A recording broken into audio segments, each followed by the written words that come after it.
Le Brésil, je pense qu'ici tout le monde en a une idée, hein, c'est un État fédéral, 27 États fédérés, 190 millions d'habitants, 17 fois la France en surface,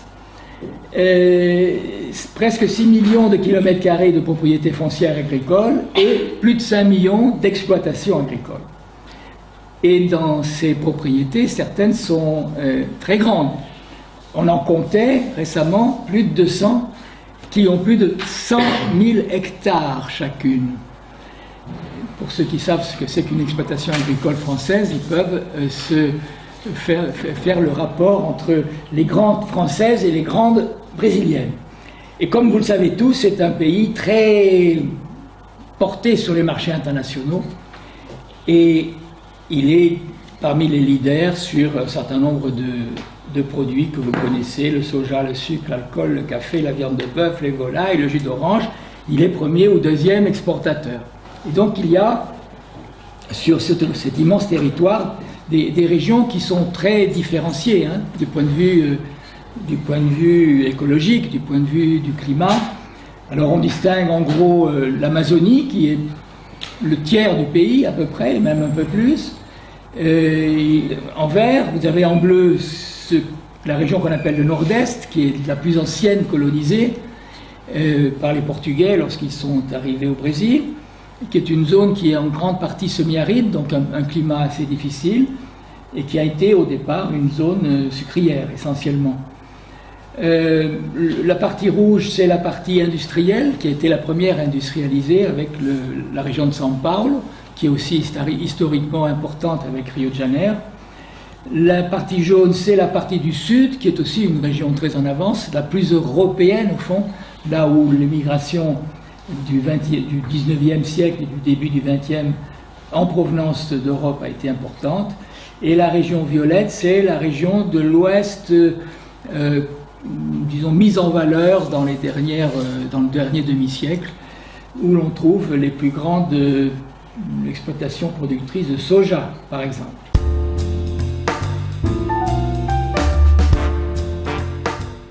Lorsque la colonisation portugaise a pris possession du territoire, qui était à l'époque peuplé d'Indiens, mais très rapidement ces Indiens ont été annihilés par les colonisateurs, s'est mis en place un système de plantation qui a été, comme vous le savez, esclavagiste. Et c'est à cette époque que se sont constitués les grands latifondia qui ont donné la structure à cette structure agraire. Certes, il y a eu beaucoup de modifications ultérieurement, mais dès le départ, l'agriculture du Brésil, à l'époque colonie, s'est organisée autour de grandes unités de production latifondières parce que immenses, 20 000, 10 000, 5 000 hectares, les unités de production de l'époque, tournées déjà vers l'exportation. Le sucre, le coton, plus tard le café. Alors, l'esclavage a duré assez longtemps, puisque c'est seulement à la fin du 19e siècle qu'il a été aboli. Et c'est un moment important du point de vue des structures agraires, car à ce moment-là, on est passé d'un système de production organisé en grandes unités, mais avec une organisation sociale organisée à travers des esclaves et des patrons, à des unités de production où, certes, le grand propriétaire est resté sur le domaine, mais il a organisé des métayages ou des colons selon la région où on se trouvait. Le métayage, c'est plutôt dans le nord-est, dans la région sucrière, et dans le sud, plutôt de ce qu'on appelait des colons, qui étaient des sortes d'ouvriers paysans sur les latifondia. À la même époque, vers moitié du 19e siècle jusqu'en 1920 à peu près, l'État brésilien a procédé à organiser une immigration européenne structurée avec des représentants du Brésil en Europe, en Allemagne, en Suède, en Italie, etc., pour drainer une population dont il voulait utiliser pour peupler les zones du sud qui avaient, qui étaient un peu sous la menace des pays voisins.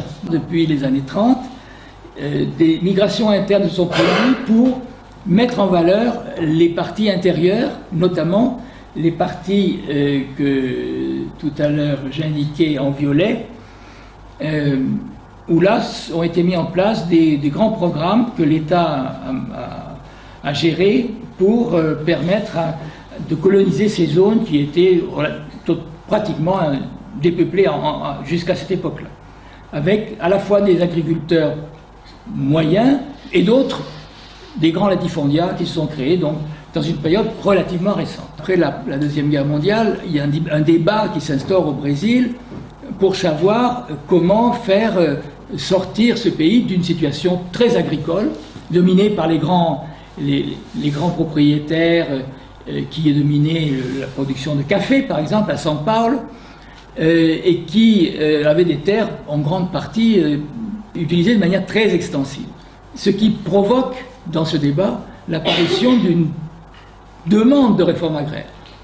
On se dit, pour que le développement démarre vraiment, il faut changer la structure et disons, répartir la terre, ou au moins en prélever une partie dans les grandes propriétés pour permettre à cette agriculture de sortir de ses monoproductions. Jusqu'en 1964, lorsque un coup d'État a lieu, qui amène au pouvoir le régime militaire. Les généraux, évidemment, vont soutenir, arrivent au pouvoir avec le soutien de la bourgeoisie foncière, et donc ils vont être les garants du maintien de la structure, et on va complètement abandonner la discussion autour de la réforme agraire pendant la période de la présence des militaires qui commence en 1964 et va se terminer en 1984. Une politique va se mettre en route, une politique par le régime militaire, qui va favoriser la modernisation. C'est-à-dire que l'État va passer des quantités considérables de ressources financières à travers des emprunts très avantageux et même des subventions qui vont permettre la modernisation, c'est-à-dire au fond l'adoption des méthodes intensives. Ça va être jusqu'à la Révolution verte, c'est-à-dire que ces grandes propriétés, pour la majorité d'entre elles,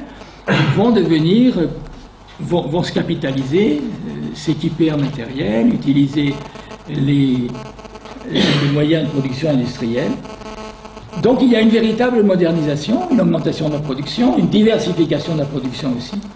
Et c'est ce qu'on appelle au Brésil la modernisation conservatrice. Au début des années 80, le Brésil est dans une situation économique peu favorable, une dette externe importante. L'agriculture est appelée à contribuer à faire face à la dette. Si bien que c'est le moment, le début des années 80, où la volonté d'investir les marchés extérieurs, a toute sa force. Il y a une sorte de consolidation de ce que les Brésiliens appellent, mais nous aussi maintenant, l'agrobusiness. Le pouvoir politique, dans les instances du pouvoir, et notamment au Parlement, devient un lobby extrêmement puissant qui maintient l'assistance, l'aide que reçoit la grande propriété et la grande production. Alors on appelle ça, ce lobby politique s'appelle la Bancada Ruralista. C'est le complexe agro-industriel dans toute sa splendeur, à la fois par l'industrie brésilienne, qui voit se créer de très grosses unités industrielles de transformation, par exemple, et évidemment les grandes multinationales qui opèrent au Brésil comme ailleurs. Je vous cite Monsanto, que bien sûr vous connaissez tous. Donc une recherche publique qui se met au service, bien entendu, de l'agrobusiness. Et donc c'est cette étape qui est vraiment décisive et qui met en place l'agrobusiness brésilien parmi donc les plus grands producteurs mondiaux de produits à l'exportation. La petite exploitation ces minifondistes voient leur nombre d'abord stagner jusqu'au milieu des années 50 par là, et puis lorsque la modernisation arrive, elle se traduit par l'expulsion de beaucoup de main-d'œuvre, beaucoup de travailleurs qui étaient soit des ouvriers purs en quelque sorte, soit des petits propriétaires ou des petits fermiers ou des petits métayers qui dépendaient dans le travail des grandes exploitations. Dans ce fameux débat qui a eu lieu après la guerre, on a intégré cette idée qu'au fond, le Brésil n'a pas besoin des petits. On n'a rien à faire d'une petite agriculture et de toute façon, elle va disparaître. Il va y avoir les effets du marché, le développement industriel va absorber de la main-d'œuvre venant de la campagne, donc de moins en moins d'agriculteurs seront présents. Et ça justifie en quelque sorte cette position, ça justifie le fait qu'elle est complètement en dehors des politiques. Pourtant, leur nombre augmente considérablement à cause de ces expulsions et du fait que l'absorption de la main-d'œuvre expulsée par les autres secteurs ne se fait pas dans les proportions suffisantes. 1940-1985, vous voyez que la colonne orange de gauche, qui représente les exploitations de moins de 10 hectares, elle fait un bond fantastique en nombre, très peu en surface évidemment, mais considérable en nombre, ce qui montre bien que, à travers les mailles ou imbriquées dans le système de la grande production, non seulement persiste, mais augmente d'une manière assez extraordinaire la petite production. Dans cette situation d'hyperconcentration de la propriété et de misère de la petite production des petits propriétaires ou des petits métayers, bien entendu qu'il y a des revendications. D'autant que depuis la fin de la Seconde Guerre, où il y a eu rédaction d'une nouvelle constitution, il y a dans les textes la possibilité d'une réforme agraire. Un mouvement se structure, s'organise autour de ce qu'on a appelé les ligues paysannes, qui a pris naissance dans le nord-est et qui va s'étendre progressivement dans tout le Brésil. Un mouvement de revendication structuré et qui, évidemment, demande la réforme agraire, demande des terres. Bien entendu, une répression a lieu contre eux, d'autant que c'est le Parti communiste qui, au départ, a mis en route ces revendications. Et on ne parle plus, bien sûr, des luttes agraires avec l'arrivée des militaires. Vous imaginez pourquoi. 1984, c'est la fin du régime militaire. C'est ce que les Brésiliens appellent la redémocratisation, après la parenthèse militaire qui a été assez longue. Et le Brésil rentre dans une nouvelle ère démocratique qui va avoir une grande importance pour les revendications paysannes.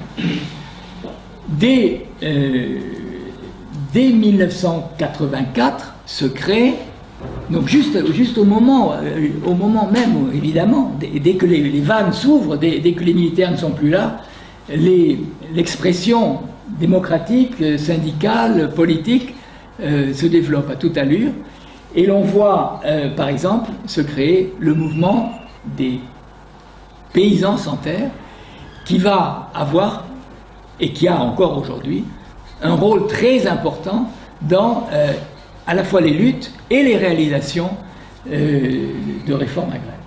Il a fallu au fond attendre le milieu des années 90 pour qu'une première politique publique soit décrétée, soit mise en œuvre, destinée à des agriculteurs qui ne sont pas ceux de la grande production et obtiennent même la possibilité d'être reconnus dans ce que, à partir de ce moment-là, on va appeler l'agriculture familiale, que le pouvoir politique va prendre en considération. À partir des recensements qui sont faits, on estime à plus de 4 millions le nombre de ces petits et moyens agriculteurs dénommés agriculteurs familiaux.